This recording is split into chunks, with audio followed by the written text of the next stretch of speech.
Hello hi and welcome back to the video series lecture. इस video में हम बात करने वाले हैं फॉरेन एक्सचेंज मार्केट के बारे में। और फॉरेन एक्सचेंज मार्केट जो है एक फ्रेमवर्क है individual firms, banks and brokers के लिए, और जहाँ पे बाइंग एंड सेलिंग होता है करेंसीज के लिए, करेंसी का। और फॉरेन एक्सचेंज मार्केट जो है वो लोकेटेड होता है नेशनल फाइनेंशियल सेंटर्स में, जहाँ पे लोकल फाइनेंशियल मार्केट्स करेंसीज को एक्सचेंज करते हैं। और यहाँ पे तीन तरीके के ट्रांजैक्शंस होता है, जैसे हमने ऑलरेडी पिछले वीडियो लेक्चर्स में पढ़े हैं। स्पॉट ट्रांजैक्शन होता है, फॉरवर्ड डील्स होते हैं, ठीक है, और फॉरवर्ड ट्रांजैक्शंस होते हैं। अब यहाँ पे कुछ प्लेयर्स हैं फॉरेन एक्सचेंज मार्केट में, जैसे कि कंपनीज है, इंडिविजुअल्स है, कमर्शियल बैंक है, सेंट्रल बैंक्स है और ब्रोकर्स है। और ये फॉरेन एक्सचेंज में मनी जो है डिनोमिनेशन होता है करेंसी का किसी और करेंसी के अगेंस्ट में या गोल्ड के अगेंस्ट में। यहाँ पे डिपॉजिट्स, क्रेडिट और बैलेंस पेएबल जो होता है वो फॉरेन करेंसी में होता है। Draft, travellers cheques, letters of credit और बिल्स एक्सचेंज, एक्सप्रेस और drawn in Indian currencies but payable in any foreign currency and vice versa. बाकी का जो चीज़ है वो इंडियन करेंसी में ड्रॉ होता है, लेकिन पेएबल हमें फॉरेन करेंसीज में करना है या फिर वाइस वर्सा होगा। अब फॉरेन एक्सचेंज रेट का जो प्राइस ऑफ करेंसी है वो जो है एन एक्सचेंज रेट जो है करेंसी के अगेंस्ट में एक्सचेंज होगा, ठीक है। So an exchange rate is the rate at which one currency can be exchange for another. In other words, it is the value of another country's currency compared to that of your own. So basically currency to currency comparison होता है। अब types of currency क्या है, ये हमारा आज का important topic है। हार्ड करेंसीज है, एक्सोटिक करेंसीज है। तो hard currency is usually fully convertible and strong, जो रिलेटिवली स्टेबल रहता है, उसका जो वैल्यू है वो स्टेबल रहता है कंपैरिजन टू अदर करेंसीज। लेकिन जब आप एक्सोटिक करेंसीज की बात करते हो तो यहाँ पे जो करेंसी है वो डेवलपिंग कंट्री का है और वो ऑफन अनस्टेबल है, वीक रहता है और अनप्रेडिक्टेबल रहता है। There are 5 main players in this global arena. अब यहाँ पे 5 मेजर प्लेयर्स है। Number 1 USD, that is United States, then European Union, that is Euro, Great Britain, GBP, Japan Yen, and Switzerland CHF. अब exchange rate quotations है। यहाँ पे कुछ exchange rate quotations is given by stating the number of units of terms currency or price currency that can be bought in terms of unit 1 currency, also called as base currency. तो हम लोग term currency लेते हैं या फिर price currency लेते हैं जो हम एक यूनिट के हिसाब से परचेज करते हैं, जिसको हम बेस करेंसी कहते हैं। और कोटेशंस जो है वो दो तरीके के हो सकते हैं। एक डायरेक्ट कोटेशंस है, जहाँ पे एक फॉरेन करेंसी रहेगा that is equals to your one home currency, और जो भी वैल्यू रहेगा होम करेंसी का उसका।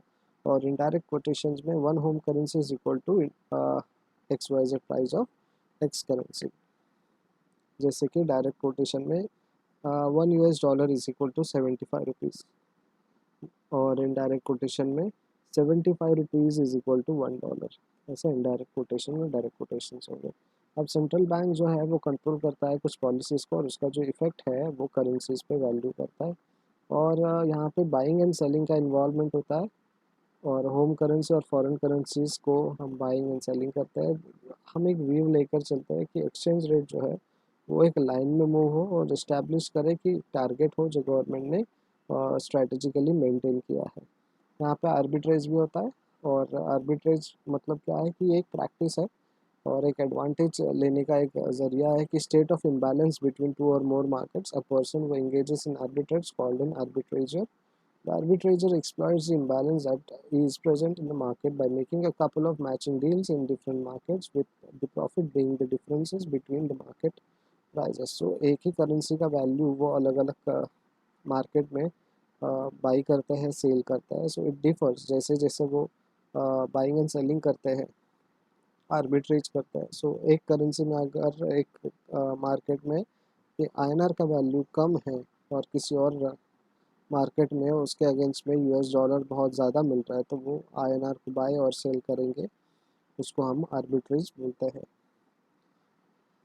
एग्जाम्पल है हमारे पास, suppose that an iPhone is selling for $800 in the US and for €500 in the UK. For simplicity sake let us assume that the current exchange rate is €1 is equal to $2। एक euro जो है वो $2 का आता है।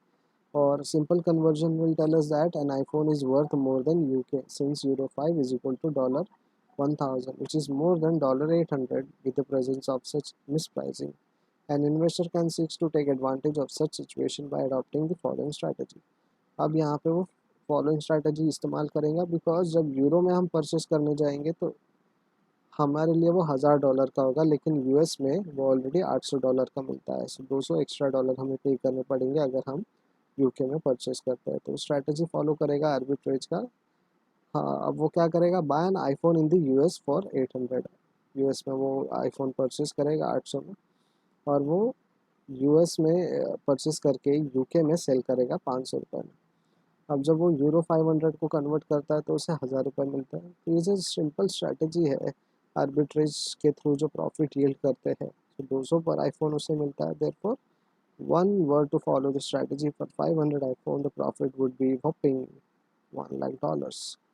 अगर आपने 500 iPhones भी सेल किए तो आपको $1,00,000 मिलते हैं। ठीक है, तो ये सिंपल आर्बिट्रेज है। ट्रायंगुलर आर्बिट्रेज में हम सिमिलर तरीके से आईफोन का एग्जांपल ले सकते हैं, जहाँ पे exploiting the mispricing that exists in the market. But what exactly triangular arbitrage is? So basically triangular arbitrage is the act of exploiting an uh, arbitrage opportunity resulting from a pricing discrepancies among three different currencies. तो यहाँ पे अब पहले क्या होता था, हमने दो करेंसी का एग्जांपल लिया, यूरो एंड डॉलर्स। अब यहाँ पे तीन करेंसी included होंगे। So in the foreign exchange market, typical triangular arbitrage strategy involves three trades.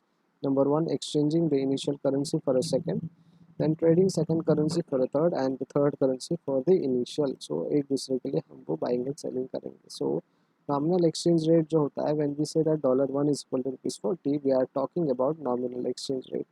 This is the rate at which you can purchase dollars. Now that we understand what is nominal exchange rate, let's understand what real exchange rate is all about. अभी हमने nominal exchange rate देखा, लेकिन अब हम real understanding देखेंगे कि real value क्या होता है। So understand करना है इस analogy को consider करते हुए कि let's say the nominal exchange rate between the currencies of US and India are in the ratio of 1:40, यानी $1 is equal to 40 rupees. This means that $1 is equal to ₹40. Now let's say that cost of a McDonald's burger in the US is $1. This means that for a US resident earning in US dollar, the cost of the burger in India should be ₹40. Simple, US में अगर $1 है तो India में 40 rupees का मिलना चाहिए। लेकिन suppose करें कि रेट ऑफ इन्फ्लेशन जो है इंडिया में वो 10% का है। So while the rate of inflation US is 0%, due to this the cost of burger in India would actually equal to ₹44, because 10% का हमें इन्फ्लेशन ऐड करना है। Therefore although the US resident can buy ₹40 for $1, he cannot purchase a burger for $1 in India. So that is triangular। अब nominal और real exchange का rate बताया है। By the same token, the burger becomes more expensive for an Indian resident too, even though the nominal exchange rate does not change. This is because although $1 is still equal to ₹40, an Indian resident needs ₹44 to purchase the same burger. Thus, this exchange rate, which is in the relations of 1:44, gets impacted by inflation from the perspective of purchase of products. This is known as the real exchange rate. So, nominal exchange rate जो है foreign exchange market में होता है, और real exchange rate जो है वो हमारे एक्चुअल परचेजिंग में होता है। Economic theories of exchange rate determination. Exchange rate के कुछ इकोनॉमिक थियरीज है। Determined by the demand and supply of one currency related to the demand and supply of another currency. और exchange rates, law of one price, then purchasing power parity है, money supply and price inflation है, interest rate and exchange rates है, investor psychology and bandwagon effect है। So ये economic theories है related to the exchange rate determination.